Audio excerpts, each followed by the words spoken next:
Olá pessoal, sejam muito bem-vindos a mais um vídeo do canal Finança Familiar. E nesse dia eu quero dar continuidade com vocês à leitura do nosso livro Como Fazer Amigos e Influenciar Pessoas e também fazer alguns comentários. Lembrando, eu comecei essa série, no nosso último vídeo eu falei um pouco da parte inicial, daquilo que é muito importante, aquilo que o autor recomenda que façamos durante a leitura do livro. Que não façamos somente uma leitura, que não leiamos esse livro só por ler, mas que façamos algo diferente.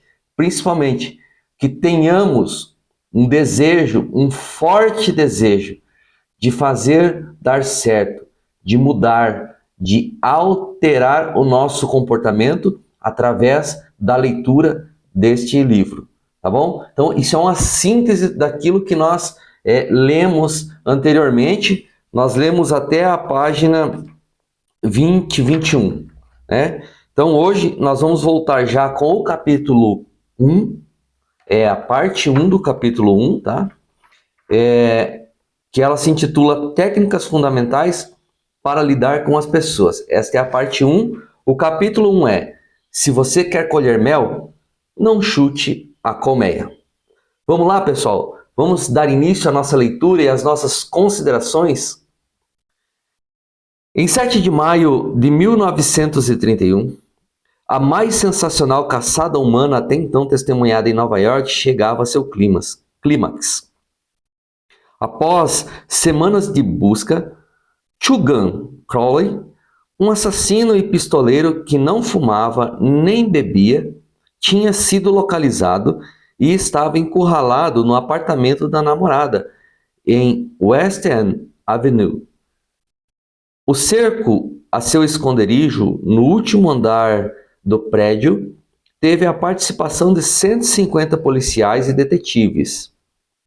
Eles abriram buracos no telhado, tentaram expulsar Crowley, conhecido como o matador de policiais, jogando gás lacrimogêneo no apartamento. Em seguida, montaram as metralhadoras nos edifícios vizinhos e durante mais de uma hora, uma das melhores áreas residenciais de Nova York foi tomada pelos estampidos das pistolas e o ratatatá das armas automáticas. Agachado atrás de uma poltrona estofada, Crowley atirava contra a polícia sem parar. A batalha foi assistida por 10 mil espectadores empolgados. A cidade de Nova York nunca tinha visto nada parecido. Quando Crowley foi capturado, o comissário de polícia Mulroney declarou que Chugan era um dos criminosos mais perigosos da história de Nova York. Ele mata sem hesitar, constatou o homem da lei. Mas como o Chugan se enxergava? Nós temos a resposta para essa pergunta porque, enquanto a polícia atirava na direção do apartamento, ele escreveu uma carta que se intitulava A Quem Possa Interessar. E enquanto escrevia, o sangue de suas feridas deixou uma mancha vermelha no papel. Na carta, Crowley dizia: sob o meu casaco bate um coração cansado, mas bondoso, um coração que nunca faria mal a ninguém. Pouco tempo antes, Crowley estava aos beijos com a namorada numa estrada próxima de Long Island, quando de repente um policial se aproximou do carro e ordenou: mostre sua carteira de motorista. Sem dizer uma palavra, Crowley sacou sua arma e derrubou o policial com uma chuva de tiros. Com o homem já caído e em seus últimos suspiros, Crowley saltou do carro, pegou o revólver do policial e deu mais um tiro no corpo abatido. E foi esse assassino que pouco tempo depois, ao se ver cercado, escreveria aquela carta. Crowley foi condenado à cadeira elétrica. Quando chegou ao corredor da morte no presídio de Sing Sing, ele não disse: isso é o que eu ganho por matar pessoas. O que ele disse foi: isso é o que eu ganho por me defender. Moral da história: Chugan Crowley não assumia nenhuma responsabilidade pelo que fazia. Você acha que essa é uma postura incomum entre os criminosos?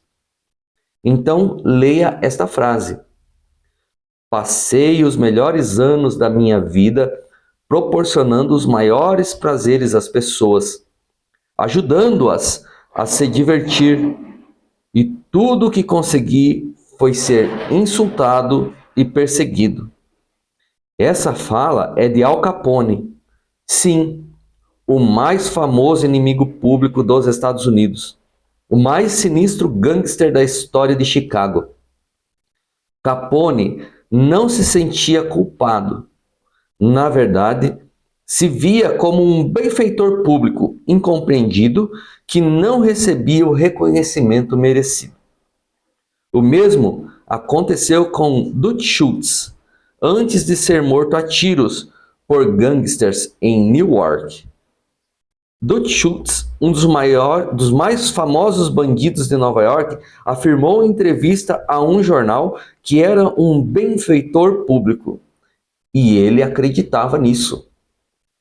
Durante muitos anos, mantive interessante troca de correspondência sobre esse assunto com Lewis, diretor do presídio de Sing Sing, que me escreveu o seguinte: poucos criminosos que estão presos aqui se consideram homens maus. São tão humanos quanto eu e você. Eles racionalizam, explicam, contam por que tiveram que arrombar um cofre ou apertar o gatilho. A maioria usa um raciocínio falacioso ou lógico para justificar seus atos antissociais até para si mesmos. E por isso afirmam categoricamente que nunca deveriam ter sido presos. Se Al Capone, Chu Gon Crowley, Dutch Schultz e os presos desesperados que estão atrás das grades não se sentem culpados por nada, o que acontece com as pessoas com que lidamos no dia a dia? John Wanamaker, fundador de uma rede de lojas, confessou certa vez: 30 anos atrás, aprendi que dar bronca é bobagem. Já tenho muitos problemas para superar minhas próprias limitações sem me irritar com o fato de que Deus parece ter escolhido não distribuir igualmente o dom da inteligência.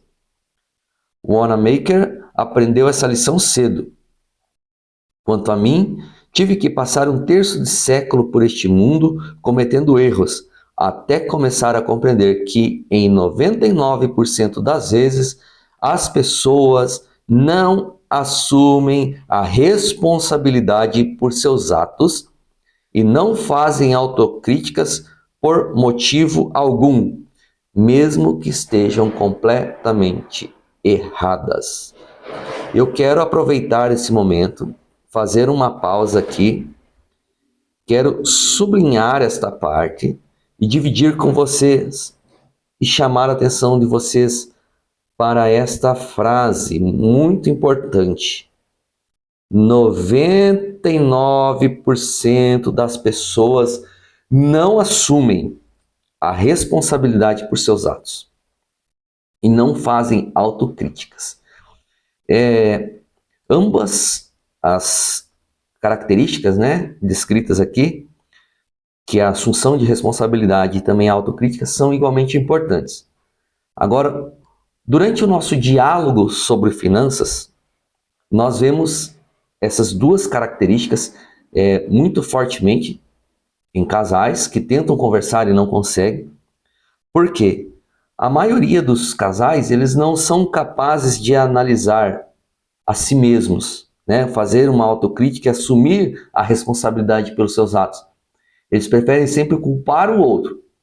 Então, durante uma discussão, ou durante uma conversa, durante uma discussão sobre finanças, eles acabam não trazendo para si mesmos uma autocrítica, não fazendo de si mesmos uma autocrítica. Eles preferem culpar o cônjuge, eles preferem jogar a responsabilidade por aquele momento sobre o cônjuge. Então eles não conseguem dialogar também por causa disso. Eles não conseguem chegar a um acordo por causa disso. Porque ao invés de se autoanalisarem, ao invés de refletirem sobre as suas ações, as suas atitudes, eles preferem olhar para as ações do outro. Eles preferem analisar o outro. É muito difícil para nós olharmos para dentro de nós mesmos. É muito difícil para nós assumirmos muitas vezes as nossas responsabilidades, principalmente se nós não temos um grau de maturidade que nos permita chegar a essa reflexão.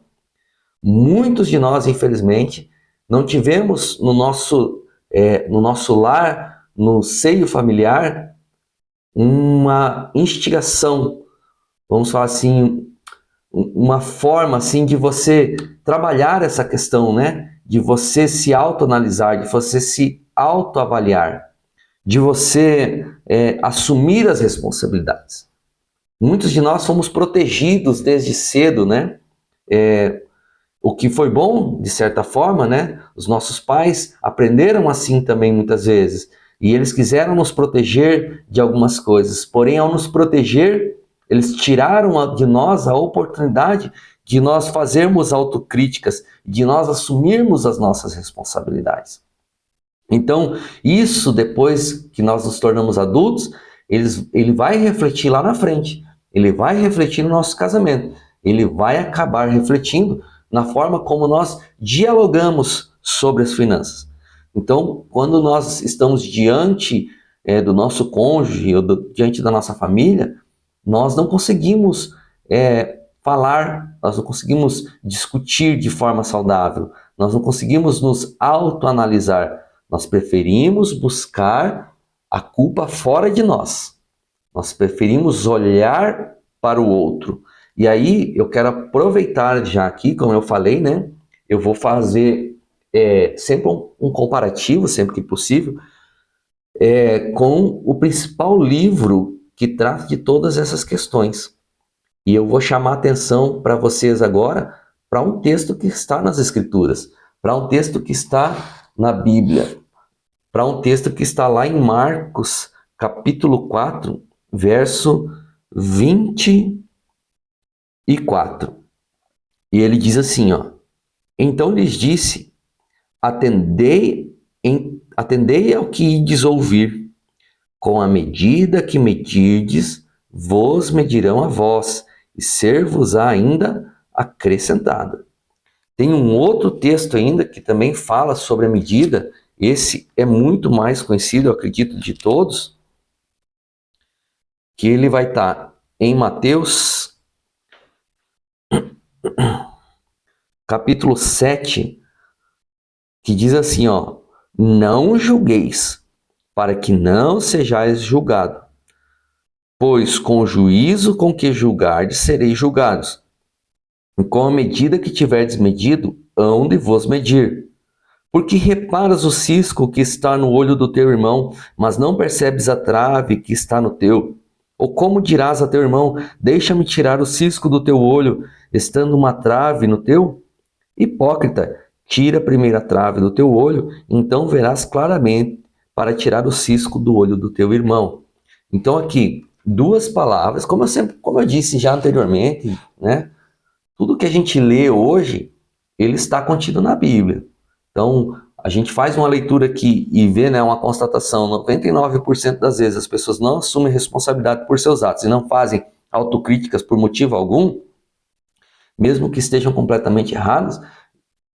Essa palavra já estava na Bíblia, porque Deus conhece cada um de nós. Ele conhece o meu íntimo, conhece o seu íntimo. Ele sabe como nós tendemos a agir em determinadas circunstâncias e por isso está ali. E se está ali é porque tem um propósito. O propósito de nós nos avaliarmos. Então, quando eu li esse livro, quando eu peguei este livro para ler e eu vi esta palavra, como também li nas Escrituras, eu entendi que, na verdade, para que houvesse um amadurecimento do diálogo sobre finanças dentro do meu casamento, eu não teria que ficar olhando para as atitudes da minha esposa. mas eu, Evandro, como pessoa, eu precisava melhorar.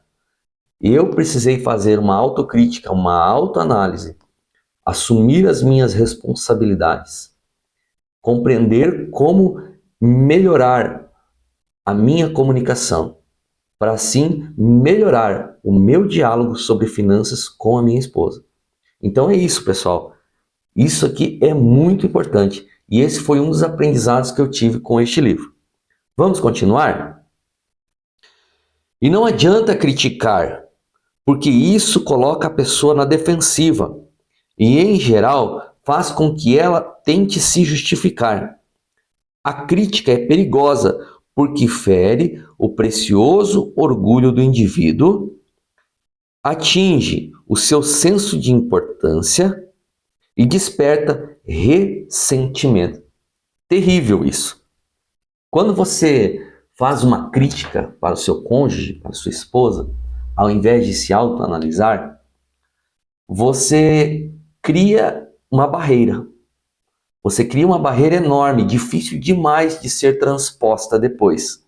Então, as críticas, não estou dizendo que elas não têm que ser feitas, mas existem formas de você fazer com que a pessoa enxergue aquele ponto de vista que você está tentando passar, de forma que não lhe pareça pesado, que não fira, como diz o texto aqui, o autor, não fira o precioso orgulho do indivíduo.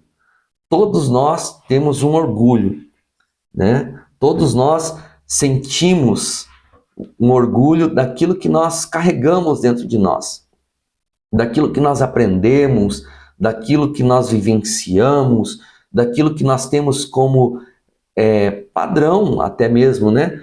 Para o nosso dia a dia, enfim. Então, todos nós carregamos dentro de nós este orgulho. Uns mais, outros menos. Uns conseguem dominar sobre ele, outros não. Então, dependendo da forma como você vai falar com a pessoa, ela pode se sentir ferida naquele seu orgulho. Ela pode se sentir ferida naquilo que ela acredita, naquilo que ela vivenciou durante todo o período da vida dela até então.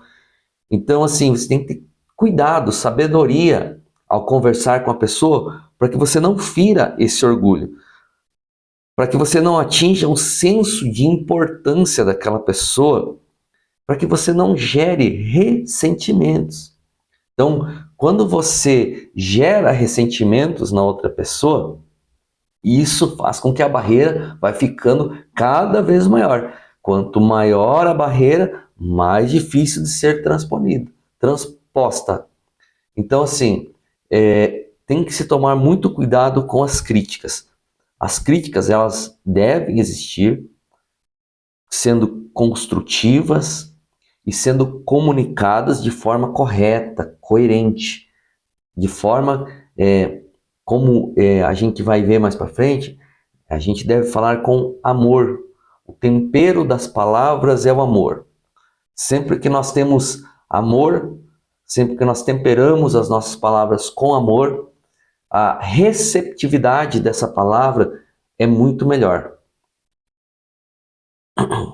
Skinner, psicólogo mundialmente famoso, demonstrou por meio de experimentos que um animal recompensado pelo bom comportamento aprende bem mais rápido que um animal punido por mau comportamento. Estudos posteriores mostram que o mesmo vale para seres humanos.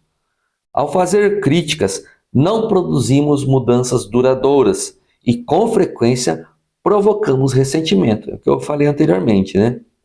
Claro que é o não fazer críticas, é o fazer críticas construtivas, falando da forma correta. Hans Selye, outro grande psicólogo, disse que o nosso desejo de aprovação é tão intenso quanto o medo da condenação. O ressentimento provocado pela crítica pode desmoralizar funcionários, familiares e amigos e ainda assim não corrigir a situação criticada. George B. Johnson, de Enid, Oklahoma, é coordenador de segurança de uma empresa de engenharia. Uma de suas responsabilidades é garantir que os empregados usem capacete quando fizerem o trabalho de campo. Ele relatou que, sempre que encontrava trabalhadores sem o capacete, mencionava a norma em tom autoritário e exigia que a cumprissem à risca. Os empregados obedeciam de má vontade e muitas vezes, assim que ele partia, tiravam o capacete. Por isso, ele decidiu tentar uma abordagem diferente. Ao encontrar trabalhadores sem a proteção, passou a perguntar se os capacetes eram desconfortáveis ou se não tinham o tamanho adequado.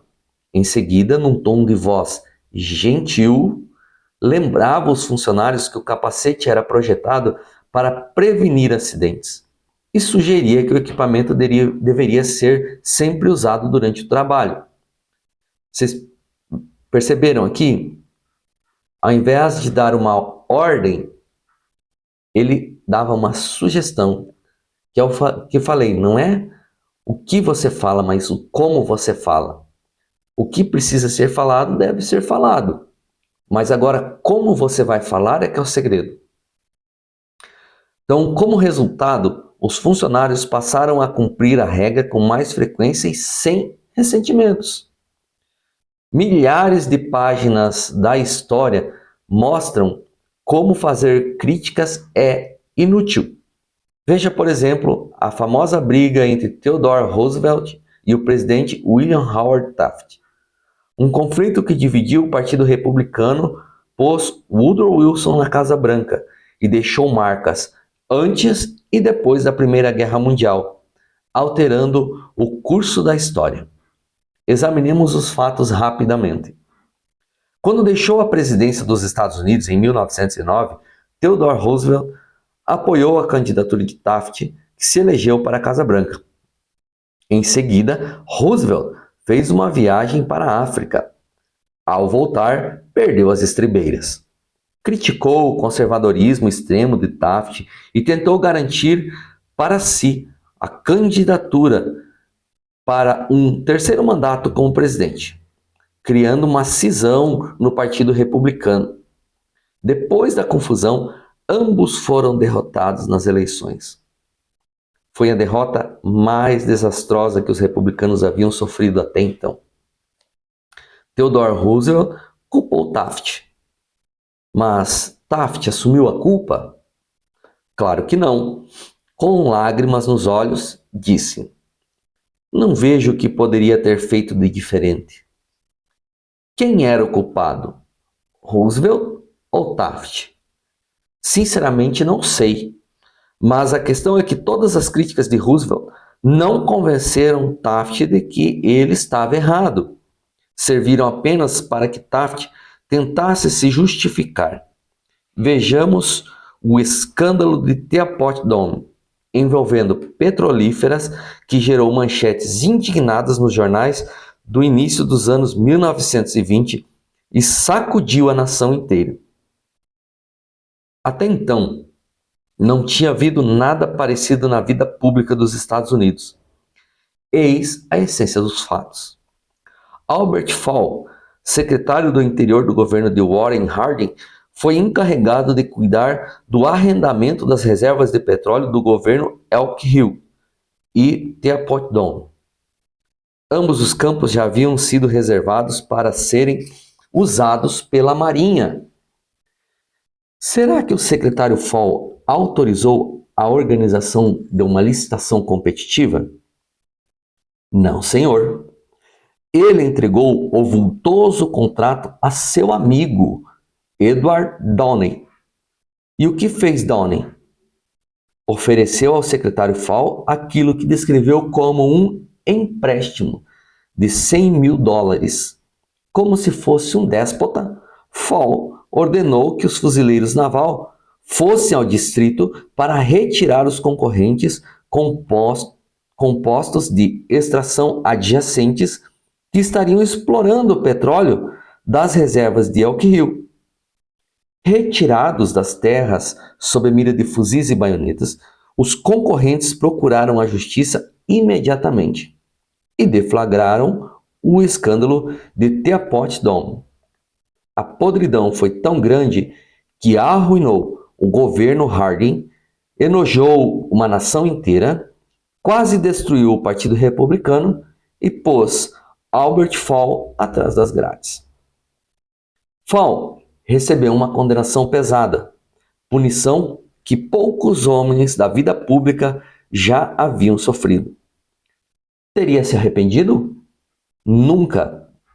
Anos depois do ocorrido, Herbert Hoover, presidente americano entre 1929 e 1933, declarou num discurso que a morte do presidente Harding fora provocado pela ansiedade e as preocupações geradas pela traição de um amigo.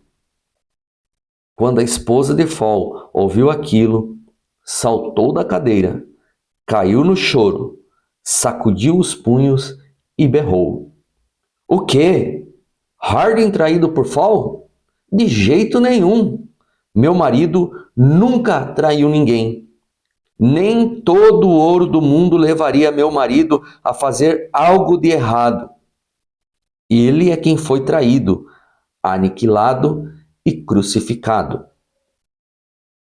Pessoal, chegamos na página 29, estamos com quase meia hora já de vídeo para não ficar muito pesado. Eu quero parar por aqui e convidar você hoje a meditar naquilo que foi falado aqui, principalmente na questão da autoanálise, da autocrítica.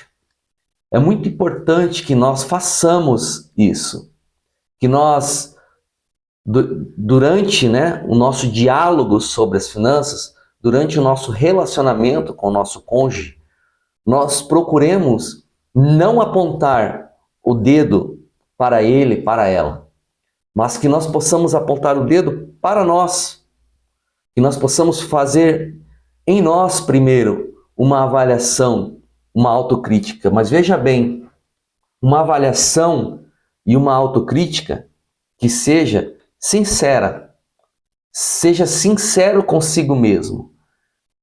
Analise você profundamente, analise aquilo que você tem falado, a forma como você tem falado, a forma como você tem se comportado. É muito importante. Isso tudo junto com a vontade de fazer dar certo. Por isso que estava lá no começo, uma grande vontade. Vou até ler novamente aqui para a gente ficar bem fresquinho, na nossa mente aquilo que o autor nos recomenda já no começo do livro, que é um desejo profundo e imperativo de aprender, uma determinação insaciável de aumentar sua competência pessoal. E isso você vai aprender, isso você vai trabalhar, isso você vai aprimorar fazendo uma autoanálise. Então aqui já está a primeira dica. Autoanálise, autocrítica. Não culpar o outro, não olhar para os defeitos do outro, não olhar para aquilo, que o outro está fazendo de errado, mas entender como você pode fazer dar certo. Então, hoje nós ficamos por aqui, lemos então até a página 29, mais ou menos na metade da página. Então, no nosso próximo encontro, nós vamos partir daqui do ponto 29 e vamos já chegar ao final da primeira parte do primeiro capítulo. Tá bom, pessoal? Quero deixar aqui o meu agradecimento a cada um de vocês que tem acompanhado essa nossa série, pedindo a Deus que abençoe cada um de vocês, que cuide da família de vocês, que vocês tenham sabedoria durante esse processo, que vocês aproveitem, desfrutem da jornada e compartilhem também os nossos vídeos com outros casais. Talvez você esteja vendo um tempo de abundância no seu casamento, um tempo de alegria, um tempo de felicidade, um tempo de paz, mas você conhece alguém que está precisando acompanhar essa série. Então, curta o nosso vídeo, compartilhe com seus amigos, com seus familiares, para nos ajudar cada vez mais a chegar a casais que precisam melhorar esse diálogo sobre as finanças, que tem destruído tantas e tantas famílias. Também quero aproveitar e dizer para vocês que eu deixo aqui embaixo um link de um e-book. Um e-book que eu escrevi na forma de um romance. Um romance que fala sobre um casal que tinha dificuldades de dialogar sobre finanças, mas que ao longo da sua jornada passaram por um processo de cura e de restauração e foram transformados. Durante esse e-book, você vai poder encontrar ali muitas dicas que você pode aplicar no seu dia a dia, no seu casamento e melhorar o seu relacionamento com o seu cônjuge e, por que não, salvar o seu casamento. Pessoal, eu sou Evandro de Barros, foi um prazer falar com vocês nesse dia e até o nosso próximo encontro.